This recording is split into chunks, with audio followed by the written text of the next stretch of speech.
Chapter 7: Collision Course. The dark road stretched ahead, the hum of tires on asphalt blending with the occasional rustle of wind through the trees. Jason Watts gripped the steering wheel tightly, his knuckles whitening as he glanced at the rearview mirror. The patrol car behind him was a shadowy reminder of everything his father had warned him about: being a black man in an expensive car, driving through the wrong neighborhood at the wrong time. His chest tightened as the weight of those warnings bore down on him, each one a ghostly echo of past conversations. Jason's heart raced, but he forced himself to focus on the road. Gloria needed him. The bag of medication on the passenger seat felt heavier than it should, its presence a lifeline and an anchor. He whispered under his breath, "Just stay calm. Don't give them a reason." Behind him, Ethan Brooks sat rigid in the patrol car, his hands gripping the wheel as though it might keep the situation from spiraling. His sharp blue eyes flicked from the road to his partner, Sean, whose demeanor had shifted into something sharper, more volatile. Sean leaned forward, his green eyes narrowing as he watched Jason's Lexus. The tension in the car was palpable, Ethan's unease clashing with Sean's growing aggression. Sean's voice broke the silence. "He's up to something. You can't tell me a guy like that isn't hiding something." Ethan's jaw tightened. "We've already checked him. Plates are clean. He's done nothing wrong." Sean scoffed, his fingers drumming against the armrest. "You don't get it, do you? Guys like him think they can get away with anything." The words stung, but Ethan swallowed his retort. Sean's bitterness was rooted in his past, a childhood marred by poverty and an abusive father who had lashed out at anyone who threatened his fragile sense of control. Sean had grown up watching his mother scrape by on minimum wage, her resilience a stark contrast to the anger and hopelessness that had consumed his father. It had shaped Sean, hardening him in ways Ethan couldn't fully understand. The patrol car suddenly surged forward, bumping Jason's rear bumper. The impact jolted Jason forward, his breath catching in his throat. His mind raced, every nerve on edge as he guided his car to the side of the road. He turned off the engine, his hands trembling as he reached for the steering wheel. He could feel the weight of the officer's gaze, the tension crackling like static in the air. Sean stepped out of the patrol car, his movements purposeful and tense. The flashlight in his hand cut through the darkness, the beam landing squarely on Jason's face as he approached. Sean said, "Step out of the vehicle, sir." Jason rolled down the window, forcing himself to remain calm. "Is there a problem, officer?" he asked. Sean's expression hardened. "Step out," he repeated. Jason hesitated, glancing at the patrol car where Ethan stood by the passenger side, his eyes avoiding both Jason and Sean. Jason exhaled slowly, his heart pounding as he opened the door and stepped out. He raised his hands slightly, his voice steady but tinged with frustration. "I don't understand. I wasn't speeding. What's this about?" Sean ignored the question, his flashlight sweeping over the interior of Jason's car. His jaw tightened as his gaze landed on the bag in the passenger seat. "What's in the bag?" he asked. Jason frowned, his patience thinning. "Medication, for my fiancée." Sean stepped closer, his posture radiating suspicion. "Mind if we take a look?" Jason straightened, his voice firm. "Yes, I do. I know my rights." The tension snapped taut between them, each second stretching into an eternity. Sean's eyes flashed with something dark, frustration, anger, or perhaps a need to assert control. He moved to open the car door and Jason instinctively stepped forward, his movements quick but defensive. Ethan shouted, "Wait!" but it was too late. Sean swung his arm, his firearm catching Jason across the temple. Jason staggered, his vision blurring as pain seared through his skull. "Don't!" Jason's voice broke as he raised his arms in a desperate attempt to defend himself. His movements were uncoordinated, a mix of fear and survival instinct. Sean struck again, this time sending Jason crumpling to the ground, unconscious.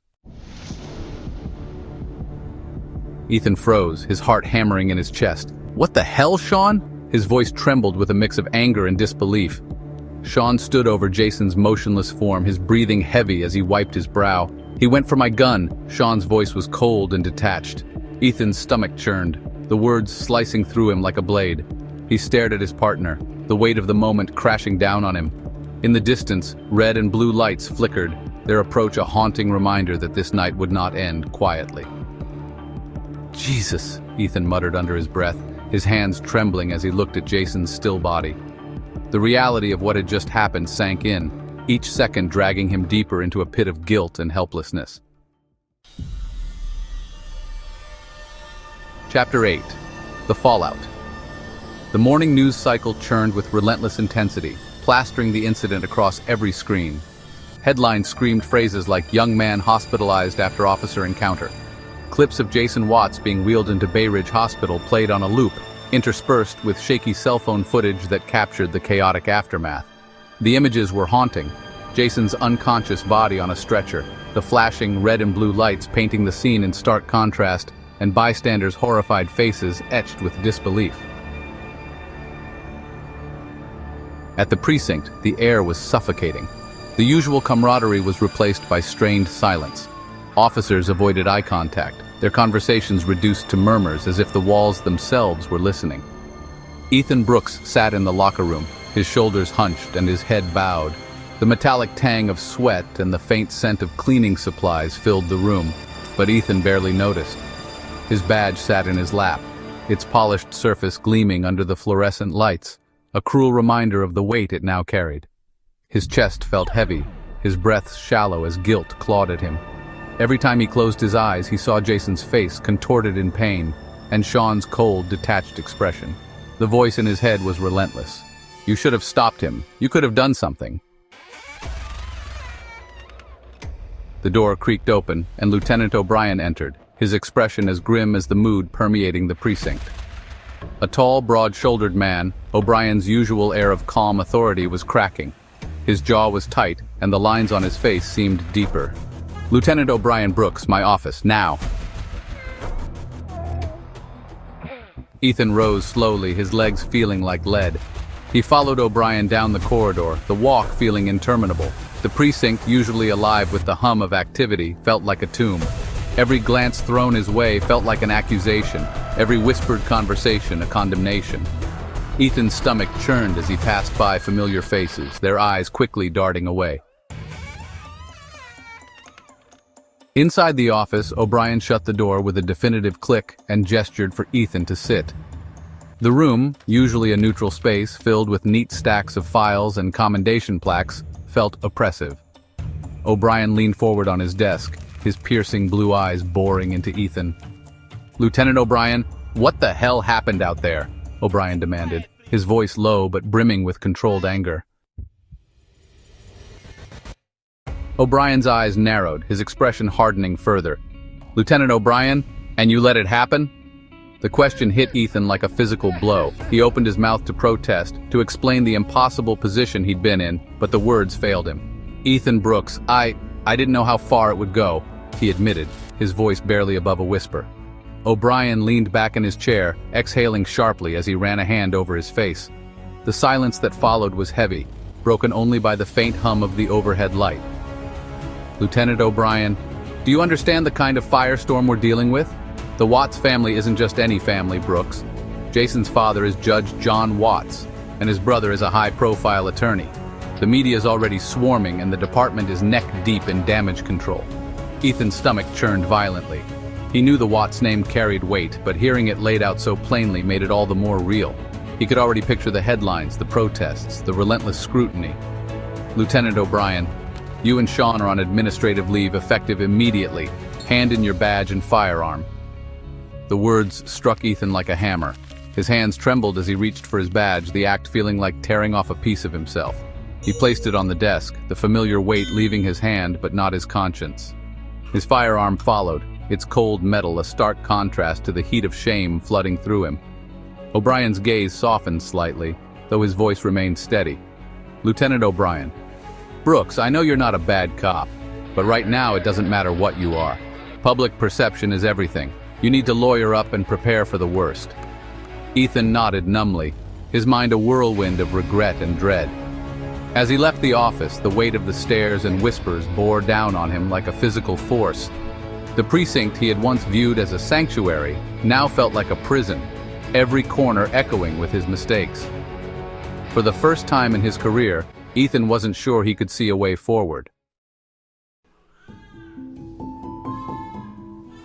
Chapter 9. The Watts Family. At Bay Ridge Hospital, the Watts family gathered in the sterile glow of Jason's room. The space was quiet save for the steady beep of the heart monitor and the muted hum of fluorescent lights. Despite the clinical setting, the room exuded an air of quiet dignity, a reflection of the family that occupied it. Gloria sat by Jason's bedside, her hands gripping his limp one as though her touch could will him back to consciousness. Her eyes, rimmed red from sleepless nights, flicked to his face every few moments, searching for any sign of movement. Her dark brown skin glowed faintly under the harsh lighting, her features drawn with exhaustion but still strikingly beautiful. The weight of helplessness pressed down on her, heavier with each passing second. Judge John Watts stood by the window, his tall, commanding frame silhouetted against the city lights. His graying hair was perfectly combed, and his tailored suit, though wrinkled from hours of wear, still spoke of prestige. John's face was a mask of controlled fury, his piercing eyes scanning the street below as if searching for answers in the darkness. Years spent on the bench had taught him the importance of composure, but tonight, his restraint was fraying. "John, have they updated his condition?" Gloria looks up, her voice trembling. "Gloria, all we know is he's stable, but he hasn't woken up yet." The door opens and Alan Watts enters, filling the room with his presence. The door opened and Alan Watts entered, his presence instantly filling the room. Jason's older brother exuded the same elegance as their father, though his tailored navy suit was slightly rumpled and his tie had been loosened. Alan's features were sharp, his clean-shaven face and carefully styled hair giving him an air of precision and authority. His expression, however, was razor-sharp, his dark eyes gleaming with fury. "Alan, I just got off the phone with Senator Thompson. He's offering support, but he's also advising we push for immediate charges against the officers." John turns to face Alan, his jaw tightening. "John, what's the status of the investigation?" "Alan, they're dragging their feet. The department put the officers on leave, but that's it so far. They're hoping to ride this out." "John, not on my watch. We're not just going to push for charges. We're going to make this a landmark case." Gloria glances up at John, her eyes shining with a mixture of hope and desperation. "Gloria, do you really think we can win?" John steps closer to Gloria, resting a reassuring hand on her shoulder. "John, we don't just win, Gloria. We make sure this never happens again." Alan nods, his fists clenching at his sides. "Alan, we'll mobilize every resource we have, media, legal teams, political connections. They won't know what hit them." The Watts family stood united in their grief and determination, their pain transformed into a righteous fury that would drive them forward. The room, once filled with despair, now buzzed with the electric charge of resolve.